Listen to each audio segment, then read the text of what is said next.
मेरी गुजारिश है आप लोगों से, जो बचे हैं खुदा के वास्ते उनकी कदर किया करें,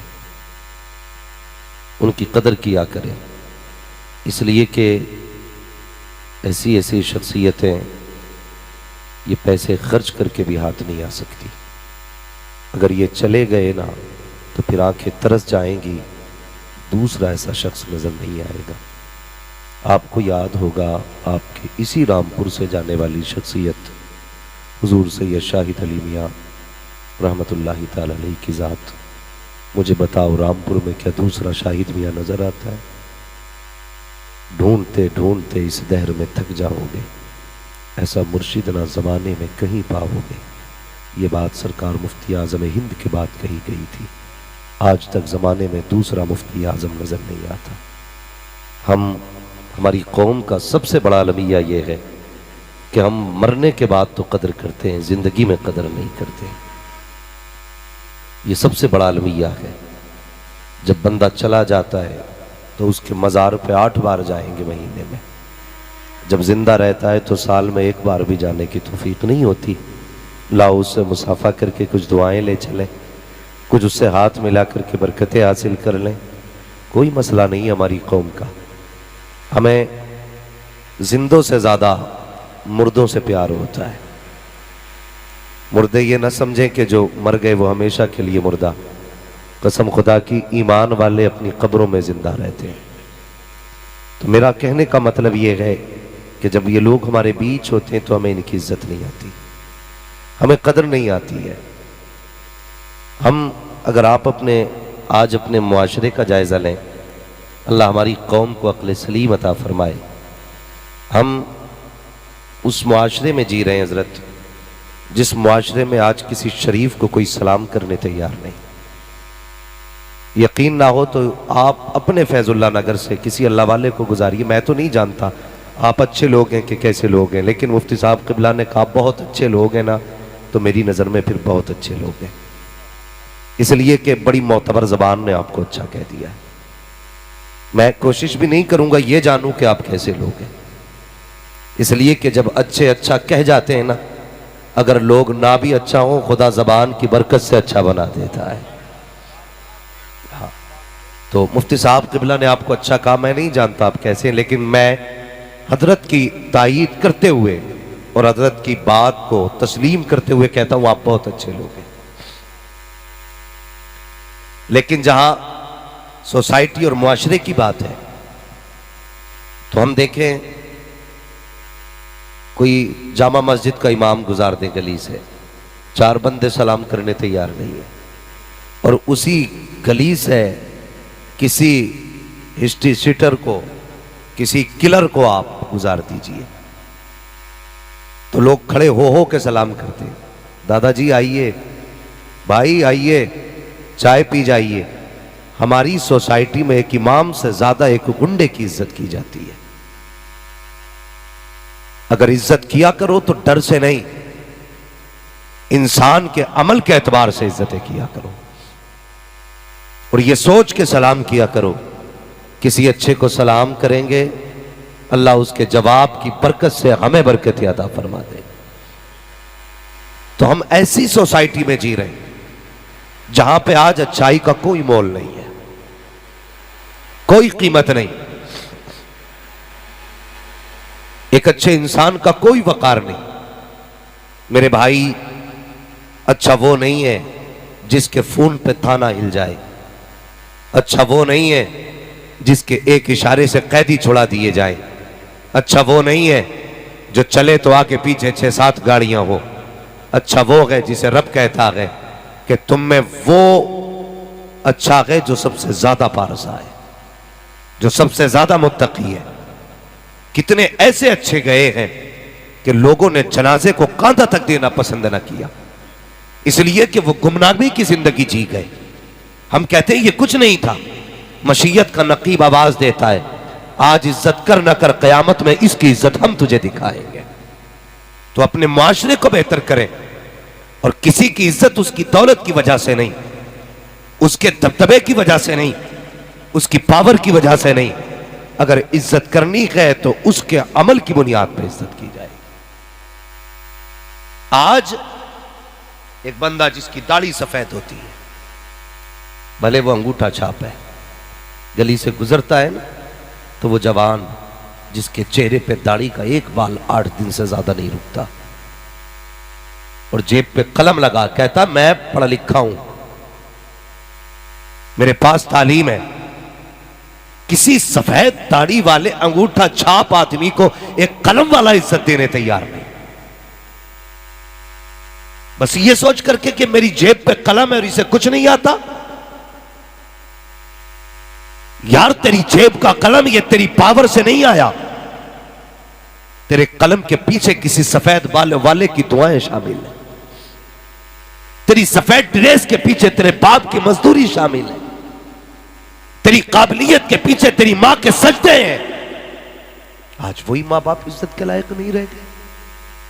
लोग कहते हैं मुआशरे ने तरक्की की है, हमने तरक्की की है, कितनी कि कल चिराग जलते थे आज लाइट है, पहले दियों की रोशनी में लोग पढ़ते थे, आज हाइलोजन आ गई, सुई में धागा डाला जा सकता है आज के उजाले में। मैं कहता हूं कितने दूर हो गए इन उजालों में। कल जब चिराग के अंधेरे थे हजरत, तो हमें अपने परायों की कदर मालूम थी। जब चिराग जलते थे तो हम जानते थे अपना क्या है पराया क्या है, लेकिन जब से ये रोशनी बढ़ी है ना, हम अपने परायों के फर्क भूल गए। वो अंधेरा की भला था कि कदम राह पे थे, रोशनी लाई है मंजिल से बहुत दूर हमें। कैसे कहते हो हमने तरक्की की है। कल का इंसान किसी इंसान को देख के कहता था अब कोई डरने की जरूरत नहीं, कोई इंसान आ रहा है। कल इंसान जानवर से डरता था, आज जानवर इंसान से डर रहा है। कल हम किसी इंसान को देख के जंगल में हमारे बाप दादा कहते थे कोई डरने की जरूरत नहीं, कोई दूसरा बंदा मौजूद है। आज जंगल में दूसरा बंदा नजर आ जाए तो डर लग जाता है, कोई दूसरा है, अल्लाह खैर करे। हम इतने अंधेरों में जा चुके, हम इतनी गुमनामी की जिंदगी जी रहे हैं। कोई है ऐसा जो कह दे मुझे मरना नहीं है? सबको मरना है ना, मरना है तभी बोले, मरना है ना सारों को। कुछ तो इसलिए नहीं बोल रहे, कभी हां कहते और अभी मलकुल मौत आ जाए। उनको अपने टाइम पे आना है। हाँ, गुलाम साबिर भाई भी अपने टाइम पे आ रहे हैं, अल्लाह सलामत रखे। मलकुल मौत को अपने वक्त पे आना, मरना सभी को है। मगर अगर हम चाहते हैं एक अच्छा मुआशरा बनाए, अच्छी सोसाइटी बनाए, तो खुदा के वास्ते ऐसी मौत ना मरना कि लोग जनाजा रुकवा के कहीं जरा इसके हाथ तो दिखाओ, और तेरा हाथ देख के कोई कहे बता जितनी छीनी थी लेके जा रहा है कि छोड़ के जा रहा है। ऐसी जिंदगी जी के न जाना कि कोई तेरे हाथ कफन से खोल के देखे। अगर जिंदगी जिए तो ऐसी जी के जा, तेरा जनाजा उठे कोई यतीम रो के कहे मालिक आज के बाद रोटी का इंतजाम कौन करेगा। तेरा जनाजा उठे कोई बेवा कहे या अल्लाह आज के बाद मेरे बच्चे कैसे पलेंगे। अगर अपने पीछे एक ऐसा रोने वाला छोड़ दिया जो तेरी मेहरबानियों को याद करके रोएगा, तेरे भलाई को याद करके रोएगा। मैं नहीं जानता कि तेरी कब्र पे कोई अजान पढ़ेगा कि नहीं पढ़ेगा, मुझे नहीं पता तेरी कब्र कहां बनेगी, मैं ये भी नहीं जानता तेरा तीजा होगा कि नहीं होगा। अगर अपने पीछे अच्छाई याद करने वाले छोड़ के गया, कसम खुदा की दावे के साथ कहता हूं तेरी कब्र पे आकर के कोई अजान पढ़े ना पढ़े, तुझे बचाने के लिए कब्र में मुस्तफा जरूर आ जाए। अल्लाह, नारे तकबीर, नारे रिसालत। मरना है ना सबको, तो कम से कम मरने की तैयारी करो, मरने की तैयारी करो। कौन ना मरा? सिकंदर आजम। जानते हो जब इसकी मौत का वक्त आया ना, तो ये अपने मुल्क से दूर था, अपने वतन से दूर था, और इसे यकीन हो गया कि मैं मरने वाला हूं। तो इसने कहा अपने खादिमों को बुला करके, वजीरों को बुलाया, का ऐलान कर दो दुनिया में है कोई जो मेरी पूरी सल्तनत लेकर के मुझे इतने लम्हे उधार दे दे कि मैं यहां से अपने वतन जा सकूं। क्या लगता है मरना नहीं है? आज कहते हैं मौलवी के करीब मत जाना, इनकी बातें दकियानूसी होती हैं। बेटे IAS बन जा, MBBS बन जा। मैं दावे के साथ कहता हूं तू जितनी चाहे टेक्नोलॉजी पढ़ ले, जितना चाहे आगे बढ़ जा, कसम खुदा की आज भी दावे के साथ कहता हूं साइंस में कल भी मौलवी आगे था, आज भी मौलवी आगे है। जिसे तू पढ़ के जानता है मौलवी उसको तेरा चेहरा पढ़ के बता दिया करता। हम कहते मौलवी दकियानूस है, मौलवी दकियानूस नहीं। तू 10 साल बाद की बताता है तो मौलवी 1000 साल बाद की बता देता है। ये कमाल मौलवी का नहीं, ये कमाल मदीने वाले मुस्तफा का है। जब तक बिके न थे तो कोई पूछता न था, तुमने खरीद कर हमें अनमोल कर दिया। हम हुजूर से क्या जुड़े यार, रिश्ते ही आला हो गए, कसम से निस्बतें आला हो गई। मुझे बताइए जो उलमा को हिकारत से देख के कहते क्या है मौलवी, कितने लोग तो बच्चों से कहते बेटे मौलवी के पास मत जाना, मौलवियों से दूर ही रहना, इनकी सोच बहुत पुरानी है और हमें आगे जाना है। मैं कहता हूं लोगों कपड़े नए बना लेना, मकान नया बना लेना, गाड़ी नई ले लेना, लेकिन सोच 1400 साल पुरानी रखनी है। इसलिए कि जो सोच 1400 साल पहले दी गई थी, कसम खुदा की जमाने को पलट के उसी सोच पे आना है। कितने फैशन आए, लोगों ने ताड़ियां मुंडाई, फिर कटिंग कराई, फिर उसमें डिजाइन बनाए, फिर उसको छोटा किया गया, फिर काटा गया, फिर मुंडा गया, आज फिर पलट के वही आ गए। जबान दाढ़ी आज बड़ी बड़ी रख रहा है, क्या ही अच्छा होता आज तूने बड़ी दाढ़ी फैशन के नाम पे ना रखी होती, एक मुट्ठी की दाढ़ी हुजूर की मोहब्बत में रखी होती, कसम खुदा की तेरा फैशन भी हो जाता, मुस्तफा से गुलामी का रिश्ता भी पक्का हो जाता। पलट के वही आना है जहां से हुजूर ने छोड़ा है, ये याद रखिएगा। फिर वही पलट के आना जहां हुजूर ने छोड़ा है। और याद रखिएगा कानून वो बदले जाते हैं जो टूटते हैं, हाँ निजाम वो तब्दील किए जाते हैं जो आगे चल के कच्चे हो जाए। हर दौर के हिसाब से दवाइयां बदली गई। आप गौर करें, पहले बुखार आता था तो पैरासीटामोल 50 mg काफी होती थी, आज कितनी चल रही है डोलो? हाँ 600 के ऊपर, 650, 625 ये पहुंच गई डोलो का। क्यों कहते आज बुखार इतनी तेज आ रहा है, 50 दो तो पता ही नहीं चलेगा। एक बुखार बचाने के लिए हमने पैरासीटामोल को 50 से 600 के ऊपर कर दिया, इसलिए कि 50 काम ना कर सकी।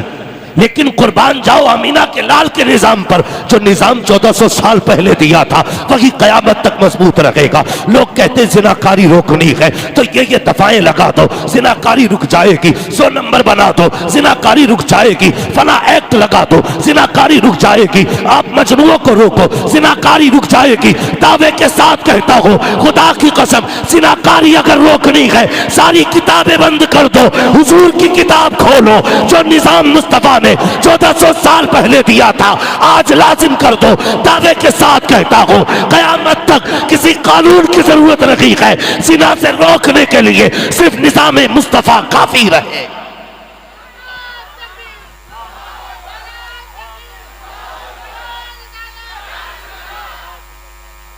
पलट के फिर वही आना है, जब आना है तो फिर यहां क्यों पलट रहा है? डॉक्टर इकबाल ने क्या कहा था, तेरे दामन में है किस लालो जवाहर की कमी, तू किसी और के दामन की तरफ क्यों देखे? हम किस जगह में गए, क्या तलाश कर रहे हैं? हम कहते हैं मौलवी के करीब न जाना। भाई अल्लाह बेटे दे, बच्चे दे, कहना बेटे जब तक जिंदा रहना उलमा की खिदमत में बैठते रहना। तालीम दिया करो बच्चों को कि उलमा की खिदमत में बैठा करो, उलमा से प्यार किया करो। बड़ी कुर्बानियां है उलमा अहले सुन्नत की। हाँ कितने उलमा ने हमारे मेहनतें करके मस्जिदें आबाद की, कितने उलमा ने मदारिस कायम किए, कितने उलमा ने फी सबीलिल्लाह मस्जिदों में सजदे लोगों को करा करके लोगों की नमाज की आदत डाली। लेकिन आज हम कहाँ हैं, कहाँ हैं, हम क्या कर रहे हैं? हम बच्चों को उलमा से दूर कर रहे हैं।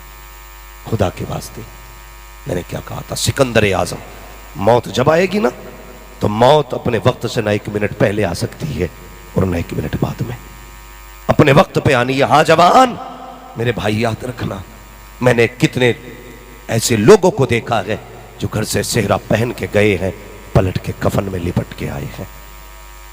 हाँ, ऐसे भी मैंने देखे। कितनी अजीब जिंदगी है यार, कितनी अजीब जिंदगी है। उस्मान हारूनी भाई पढ़ रहे थे, जिंदगी का भरोसा नहीं है।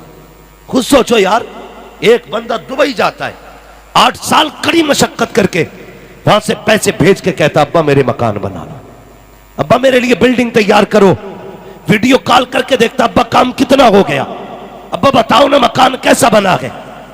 क्या पता था कि जिस मकान को इतनी मेहनत से बनवा रहा है, तुझे 1 मिनट इस मकान में नहीं रहने मिलेगा? पता था कुछ? हमने क्या ना किया इस जिंदगी के लिए।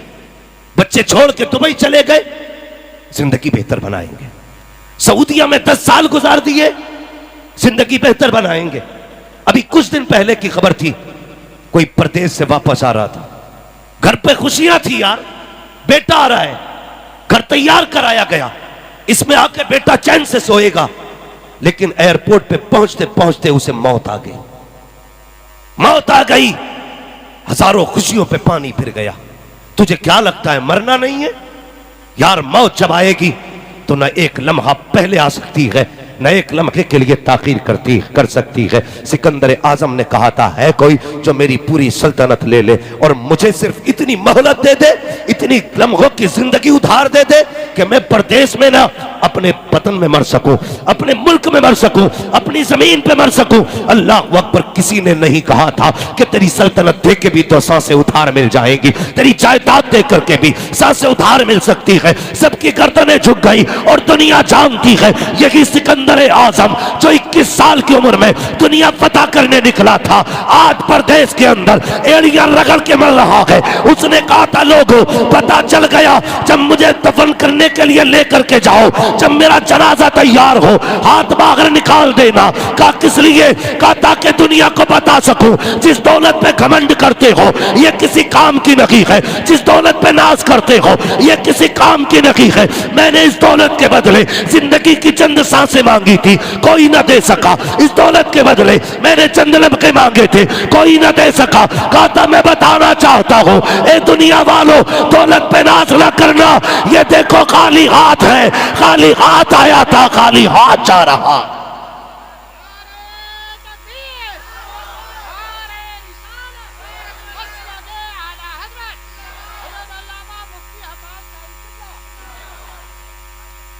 बदलो अपनी जिंदगी।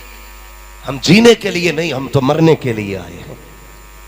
बरेली से आवाज आती है, कर वक्त अजल सर तेरे कदमों में झुका हो, जितनी हो कज़ा एक ही सजदे में अदा हो।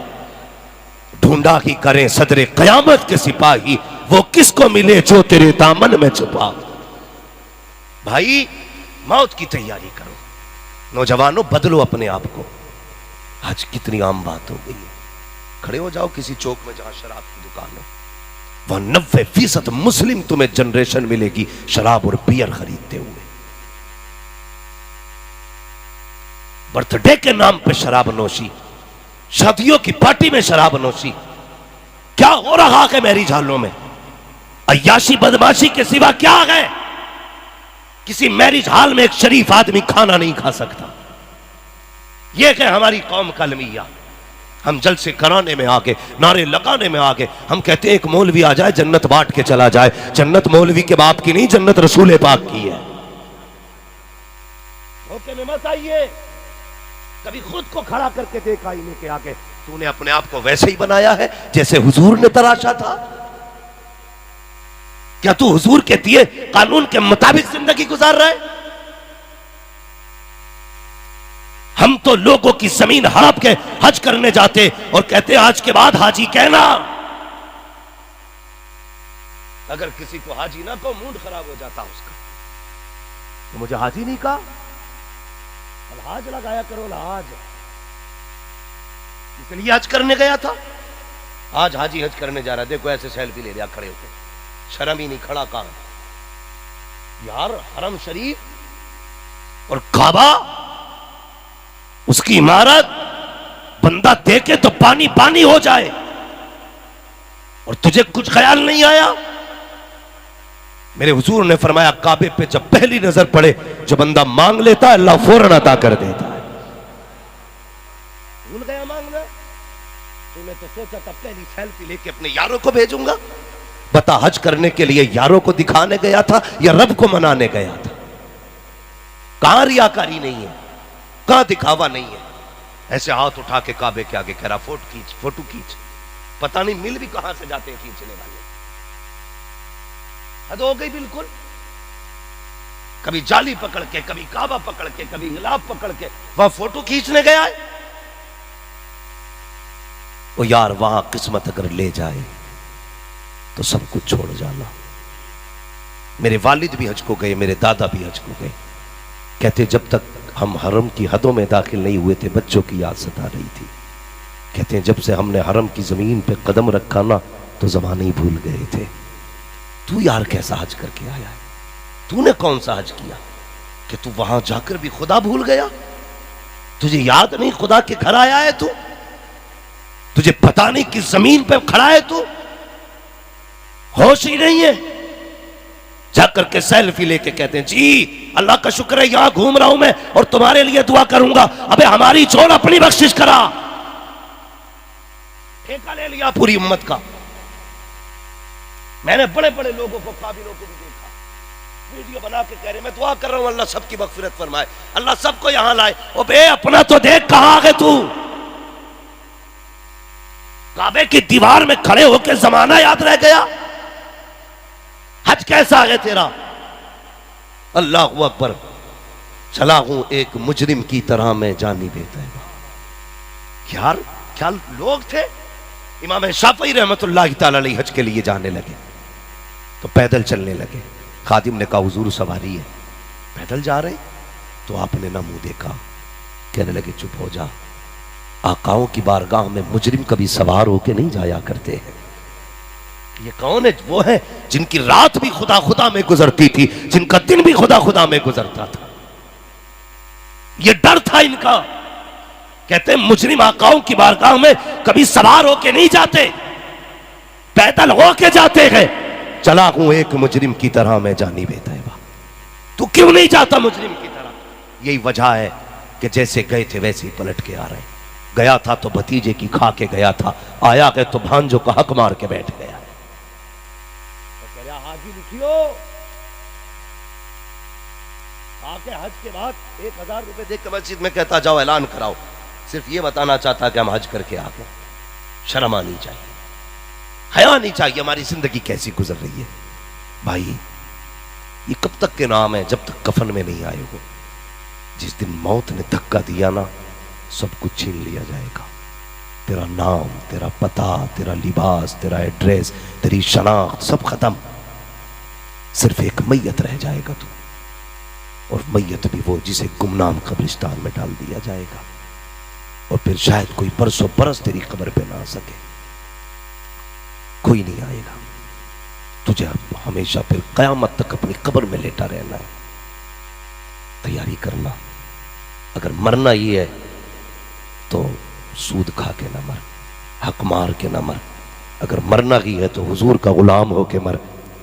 जानते हो दीमक उन्हीं चीजों को लगती है जो कच्चे होते हैं, कभी पक्की चीजों को दीमक नहीं लगा करती। मिट्टी में दीमक लगती है, सोने को दीमक नहीं लगती है। जो हुजूर का हो जाता है फिर वो गलता नहीं है, इसलिए कि जो हुजूर का हो जाता है वो मिट्टी नहीं, फिर वो सोना बन जाया करता है।